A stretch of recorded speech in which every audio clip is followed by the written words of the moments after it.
Derrière ces murs se trouvent des trésors de la culture tchadienne. 7 pavillons du paléolithique aux traditions populaires. Le directeur nous offre une visite guidée.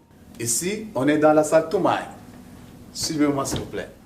La collection Toumaï, c'est l'exposition phare du musée, avec ici la reproduction d'un crâne de Toumaï découvert en 2001 dans le désert de Djourab par une mission franco-tchadienne.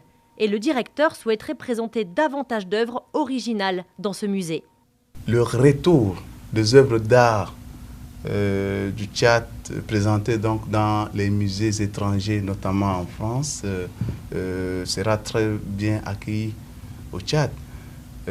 Ça pourrait non seulement susciter donc l'engouement de visiteurs, mais ça peut contribuer donc à changer un peu la physionomie de l'exposition permanente. Le Tchad est le premier pays concerné par la restitution du patrimoine africain.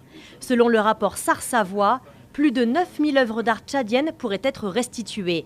Avec le Tchad, les autres pays qui pourraient voir le plus d'œuvres d'art revenir chez eux sont le Cameroun, Madagascar et le Mali. Quant à la conservation de ces œuvres d'art, le directeur du musée national se veut rassurant. Je vous assure que les normes de conservation sont respectées. Donc le musée national répond à ces normes internationales. Donc en ce qui concerne le climat, la température, l'hygrométrie, tout ce qui est lié donc à la conservation. La restitution du patrimoine africain, un espoir pour doper enfin la fréquentation du musée national tchadien.